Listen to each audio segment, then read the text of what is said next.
Ever since the day I specifically got my first phone, it introduced me to the world of Pinterest and these types of charts. I adore doing these, and I love movies. Here we have an About You Movies chart, so we're gonna fill this out together. I might reiterate some opinions I've already stated in other videos where I discuss movies, but overall, this will probably be fresh opinions from your girl Cricalian. Favorite film of all time is like a no-brainer. For this one, we're going Akira. You know, seeing this film for the first time was unforgettable, genuinely. I saw this film like a while ago. I was too young, maybe like 9 or 10. Anyways, just generally speaking, I think this film is a masterpiece. It is so beautiful to look at, even in the gross mutation scenes. The animation is just so good. I love the story a lot, even though it somewhat confused me for a while with all the alternate universe ending shit. Dude, oh my god. Tetsuo is like a god tier villain. He is so fucking cool, and everything about this film is great. Best script. Oh, now that's a really tough one for me. I'm just gonna go off of best plot. How about that? Because, like, scripts alone don't stand up as well without the context of the rest of the movie. So for best plot, I guess I'll go Fight Club. Not the most daring take, but there's gonna be a lot of non-daring takes in this video. I may be a movie fan, but that doesn't mean my taste is obscure. Real talk though, Fight Club is fucking great, and overall, the plot and message of the film 100% is what sells the full thing. Favorite poster is also a no-brainer. Akira again. I'm not being lazy. Take a look at some of these posters. Akira just consistently the most fucking amazing film posters. Okay, yeesh. I'll watch it someday. Fuck, we're not even done a row. This is a complete roadblock. Because listen, anything could go here. Let's just look at my movies to watch list. And none of these I've put off at all, actually. We got Memento, The Deer Hunter, The Untouchables, Alto Knights I got recommended a while ago, All About Lily Choo Choo, Dead Poet Society. Yeah, there's a lot of shit here. But you know what? My family has a tradition on Halloween where they binge horror movies throughout October.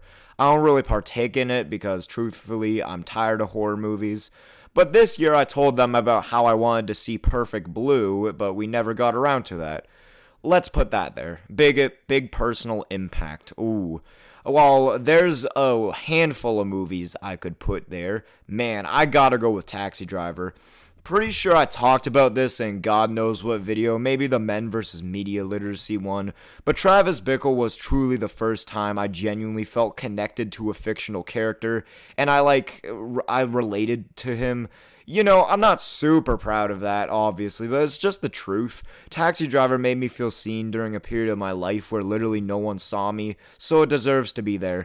Best long movie. After reviewing what films I have seen that are over 3 hours, which actually isn't a lot, I think I'll go with Wolf of Wall Street. Good dark comedy, yet still a pleasing watch if you need to think after watching it. Alright, these next four are pretty much restating shit I've said in my overrated and overhated movies videos. To start with, You Like, Everyone Hates, immediately my mind goes to Transformers 3 specifically. They should have made it a trilogy, just fucking ended it. It would have been perfect. Seriously, Transformers 3 is awesome. I'm gonna speedrun You Hate, Everyone Likes, and Overrated. For the first, we got the Lego Batman movie, no different from the other Lego movies minus the original, just lost in trying to replicate what made the Lego movies so good. And for the second, we have Inglourious Bastards.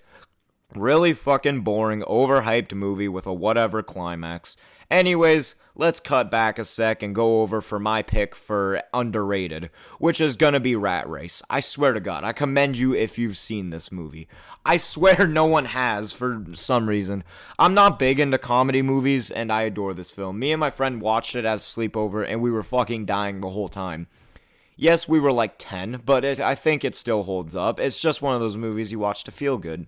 Why do I like this? That's tricky. I usually know why I like something. For this one, I guess I'll go Puss in Boots: The Last Wish. When I saw the glaze this movie was receiving, I rolled my eyes and just thought this was another Redditor's top movie. Heh. Animation will always solo real life. No, this film is genuinely good and not just meat-ridden for being a decent kids movie with no real flaws. This movie, oh my god, sorry. This movie was fucking phenomenal. I loved it so much.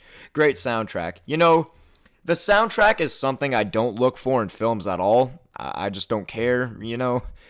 But I have to give it to Trainspotting. I never cared for Eurobeat or like techno club music until I watched this movie. That soundtrack complements the spirit of the film so goddamn well. That cinematography is a beyond easy one. Blade Runner 2049. This film just lives rent-free in my head because I can't stop thinking about how it looks. Like, okay, honestly, fuck the plot and the characters of this film. I'm just looking at it, man. That was a joke. Still overall a good movie, but you're gonna spend your first watch just soaking in this world. Denis Villeneuve is a beast with this stuff. Bad Day Cure originally was going to go to The Dark Knight, maybe John Wick 4, but specifically on the topic of The Dark Knight, I genuinely do not care anymore. Enough time has passed to say this. The Batman is the best Batman film. I don't fucking care. I love it. I've seen The Batman like 3, maybe 4 times. It just gets better with every watch. I have been so excited for whatever part 2 holds for us, even though it's taking what feels like a million years. Alright. Favorite protagonist was kinda difficult to figure out. Listen, I settled on Travis Bickle, and that's satisfying enough. But I could go for the narrator from Fight Club. Let me explain. Tyler Durden specifically, not the narrator, even though I of course know they're the same person, is one of my maybe top 5 fictional characters ever. The thing is, Tyler Durden is 100% an antagonist, but at the same time, he isn't real and it's just simply the narrator's second personality. So you can technically say the narrator for this one, but I'm standing by the fact that these two are not the same. Travis Bickle it is. Favorite movie series is one I didn't have to think about for a second. John Wick, hands down. I haven't seen Ballerina yet, and I have heard some mixed takes on that one. But 1 to 4 is fucking flawless. Controversial take, I do think 2 is by far the weakest. But nonetheless, I think this is a really rare example of a movie series just getting better and better with every installment. 1 blew me away. I already discussed 2, but it was still really good. 3 had me ovulating. 4, I busted all over the screen. It was pretty messy.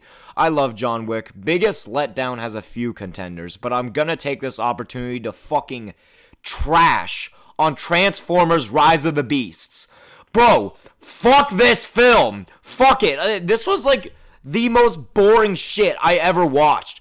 That stupid fucking G.I. Joe bullshit. Biggest surprise, I feel like I'm definitely going with none other than Forrest Gump. I thought I was going to hate this film because I heard it was a feel-good movie and I'm low-key edgy. I watch films and take them seriously, and I don't like feeling positive emotions. But honestly, I actually did not feel the best while watching this. This had me damn near in tears. Not Bubba, bro, not Bubba. But man, Forrest Gump is fucking phenomenal. It is amazing in every light. I feel like most human beings should give this a try. You might learn a little something. Not the best, but having fun was one I really struggled with, actually. But I ended up putting The Big Lebowski. Yo, I didn't know what I was getting into. I knew it was a dark comedy, and while I really disagree with the people saying this is the best and smartest comedy ever, because it isn't, and that's the point. Man, I really enjoyed this.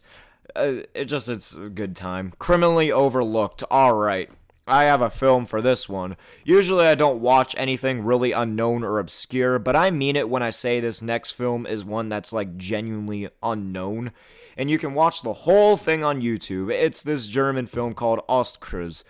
I love it, man. Like, okay, not without its flaws and an obviously low-budget film, but I really appreciate this for what it is. I was drawn in by the depressing East Bloc aesthetic and stayed for an interesting story about at least what I'm interpreting as almost like Kafka-esque.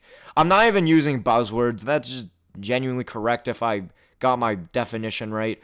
This character and her and everyone around her knows they're all fucked in this society, but she keeps trying, anyways, it's also a pretty artistic, in my opinion, a bit confusing, and yeah, go watch it, go form your own opinion. Depressing movie. I debated putting this here because I watched it not too long ago and simply felt that I'm just obsessed with it and wanted to talk about it. But dude, Looking at it in full retrospect, this deserves to be here. I'm gonna put Gummo here. This film is disgusting and just leaves you feeling bad. I feel like most people have heard about this movie rather than seeing it. It's one of those movies that constantly pops up in the most disturbing movies videos on YouTube. You know, I'm gonna be rude and like not tell you what happens in the film if you don't already know, because I'm curious. I'm personally just curious what going into this completely blind would be like. I had warnings, so I knew some of the stuff, but you, viewer, if you haven't watched this film, go try and find it right now. I just want to see what happens when you don't know what's gonna happen. Favorite active director is one I don't have to think about at all. This one goes to Nolan. The dude is a true artist in his field and crafts the best fucking movies. And he has my utmost respect for the lengths he goes to sell these spectacles. I think we all know what I'm putting for a favorite animated movie, which leaves us with not usually my thing, but. Again, I struggled here, but I ultimately landed on Metropolis. I am not gonna sit here and pretend like I want to watch silent movies. No, I don't. Yeah, I do find them kind of boring, and I view them more as fucking worksheets than movies, because you really just end up admiring the filming techniques and shit. Metropolis is different. This film was way too ahead of its time. I know I'm contradicting myself right there. But still, it was so ahead that it was tampered with and became lost media for a fucking abysmally long time. Overall, this film is a marvel, a very precious piece of cinema, and in my opinion, and the plot, the world, I love it all. So here's the finished product. Good talk.